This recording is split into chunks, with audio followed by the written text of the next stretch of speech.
that bandits are mostly victims. I don't believe that is a justification for mass murder, terrorism, the slaughter of babies, the slaughter of women, the slaughter of men, the pillaging of towns. I mean, the mass rape and wickedness that these people indulge in, chopping people's bodies up, cutting people's hearts out.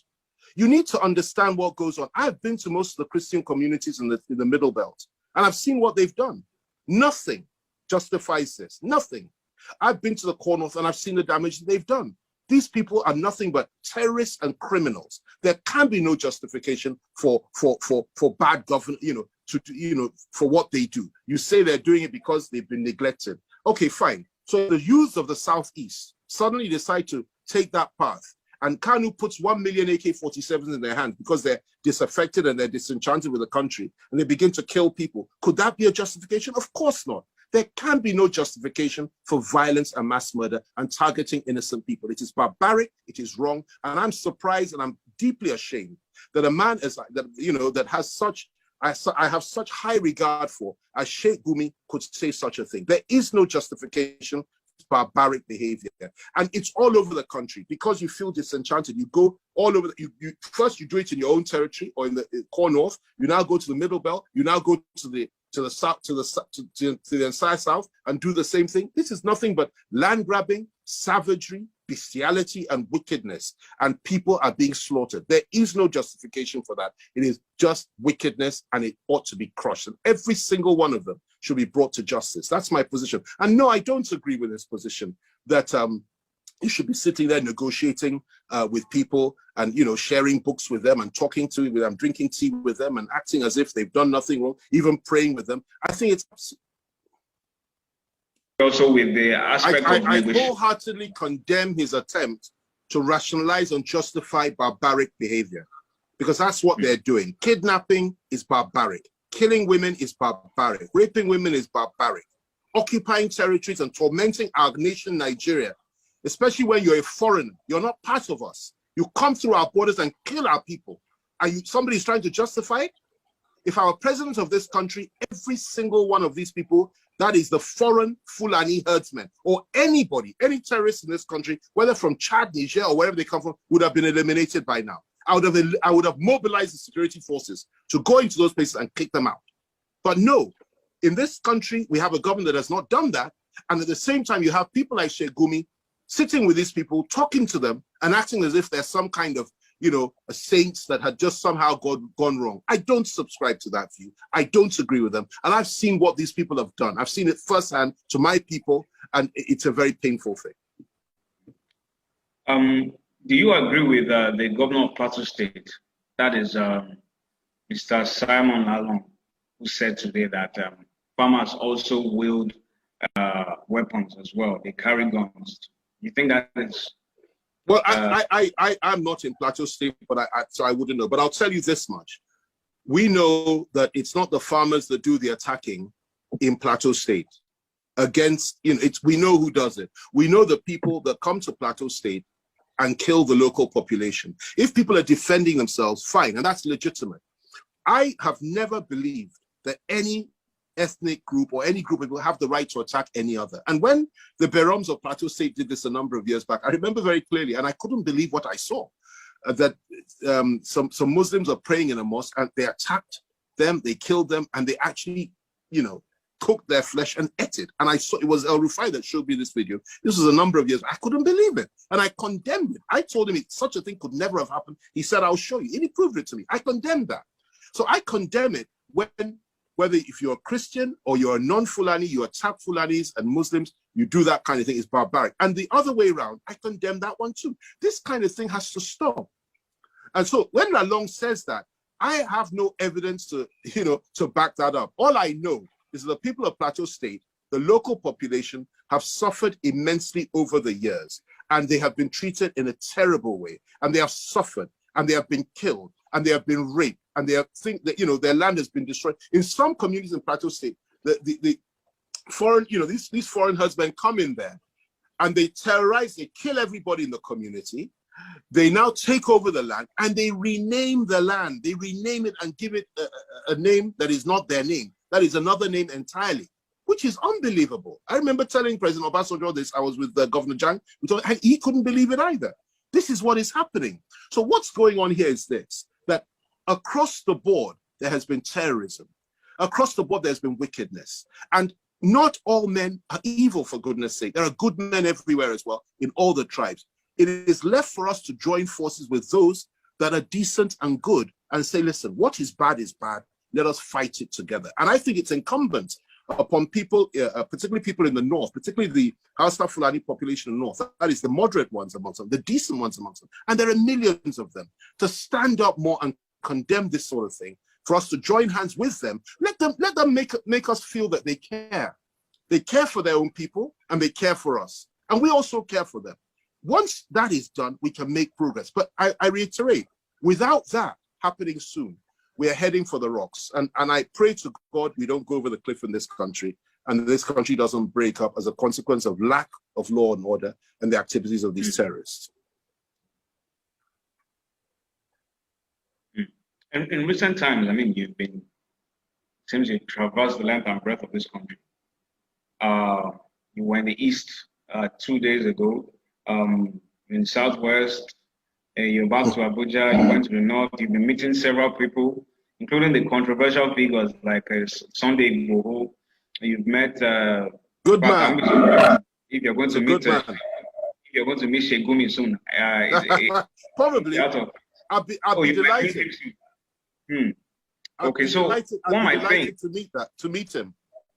Wow. One might think, are you planning on running for office, or what is the end game exactly? No, what I'm doing is I'm not planning to run for office at all. Not now, anyway. Maybe later.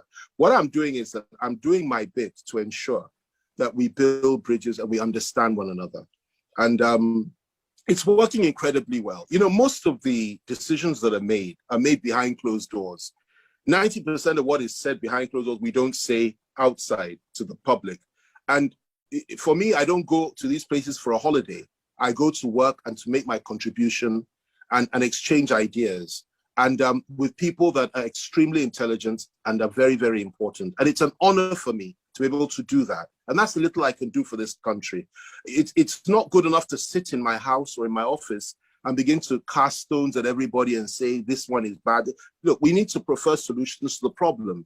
That is to build bridges of understanding. Now, it doesn't matter what your views are. Even if you're a nationalist, you say you want Oduduwa Republic, or if you want Nigeria to be one, or whatever your views are, okay? It doesn't matter.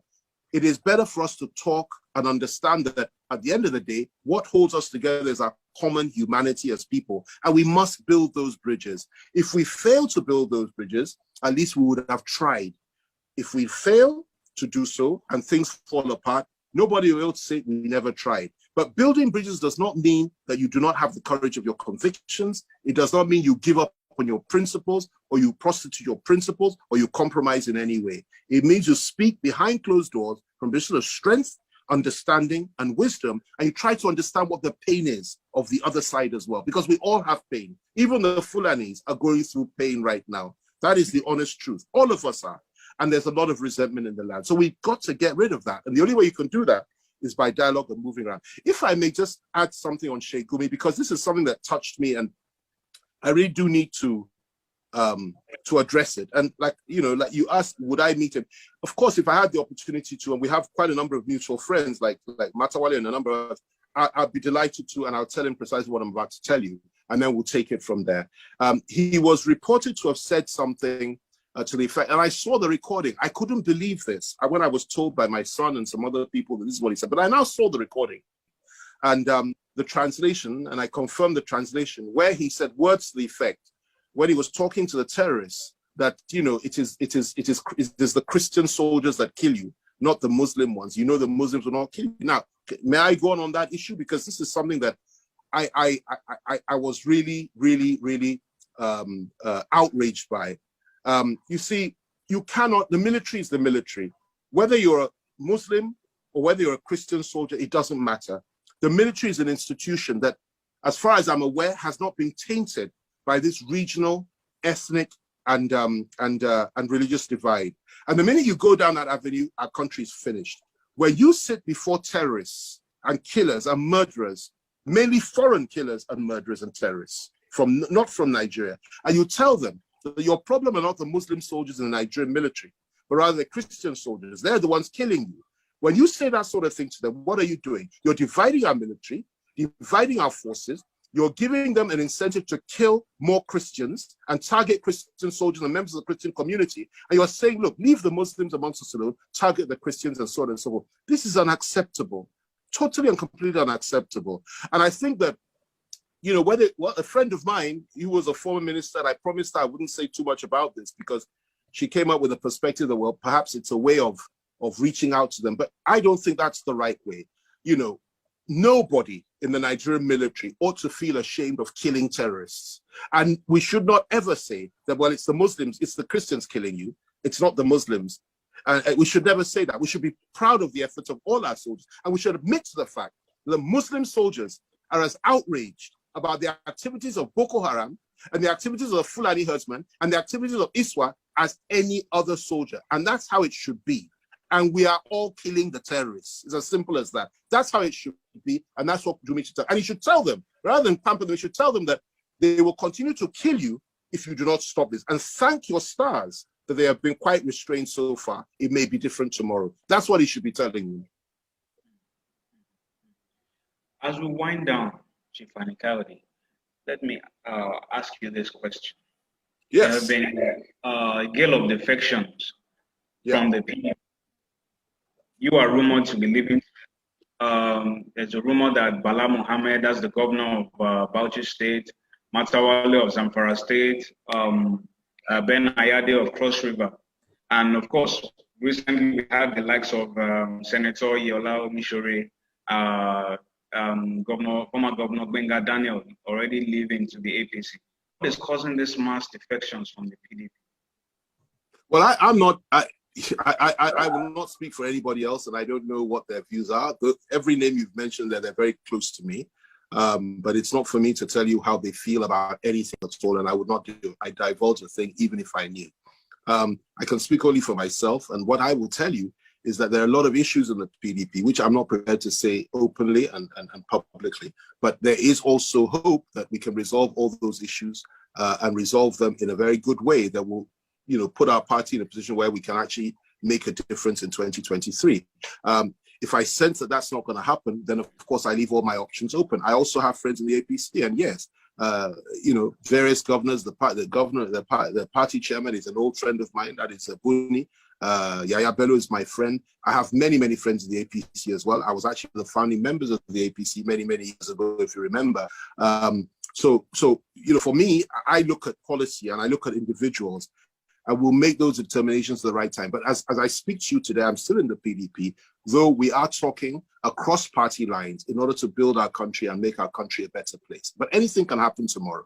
Anything can happen tomorrow, and that's the nature of Nigerian politics. And moving anywhere doesn't mean you have changed your views on anything, because I will tell you this much: I'd rather not be in any political party than in any way compromise my core values and my core beliefs, which is that every Nigerian must be treated as one. We must stand up against evil, fight injustice, do the right and proper thing, and speak truth to power. So that's my position. That is what my position will always be. You know, lastly, 2019, you said you tweeted that you'd rather die than join the APC. It may seem now that view has now changed. It depends, because maybe. Well, first of all, I haven't said I'm doing anything yet. I've said I'm in PDP, but I said I'm talking. Talking to the APC doesn't mean you've joined the APC. I'm talking to the APC. I haven't joined the APC. If I choose to join the APC, I'll tell you why I'll join them and why I won't die after I join them, if it ever gets to that point. But I'll tell you this. One little snippet I will give you is this. And this is a very important point. The APC of today is led by people that are far more urbane, far more cosmopolitan, far more educated, far more moderate than the APC of yesterday. The leadership of the party is different. And I'm not their spokesman. No, FFK is speaking for, I'm not speaking for them. They have their flaws, they have their weaknesses. They are also quite divided in many ways. They have their own challenges, just like we do in PDP. but it's a different quality of leadership now. You know, Oshimole and has gone. The power of people like Bola Tinubu has waned down immensely, which for me is very important. And I'm not ashamed to say so. I'm not, you know, fearful to say so. And you now have people that are a little bit more refined and a little bit more accommodating at the helm of affairs. That is why you now see that they have the wisdom to reach out to people because they're smart and they want to win in 2023. And that's as it should be. You reach out to people in politics. You don't close doors and say, I don't want so-and-so, I don't like so-and-so, this one did to me 20 years ago. It's not like that. If you want power, you must reach out. And they've been doing that quite effectively. And as a consequence of that, people like my good friend, Governor Umahi from Ebonyi State has gone, and a number of other people are planning to go. But I can only speak for myself. And I will tell you that for me, it's not about political party. It's about values. It's about speaking up against injustice. It's about being the voice of the voiceless, standing up for my people, the undertrodden, and those that have been subjected to evil and subjugation over the years. And wherever I am, I assure you, I will continue to do that. But for now, as we speak, we're seeing how we can work things out with the PDP. We have an important meeting coming up soon. Let's see how things will change. And let's see if things will change, and then we'll take it from there. Chief Fani Kayode, we thank you for taking out time out of your busy schedule to join us. It's only you and that also at a very short notice. Believe me, and you're so not. Hopefully we'll be following you. It's only you that could have brought me out today. I had 5 interviews lined up. All of them I canceled. It's only you. My pleasure.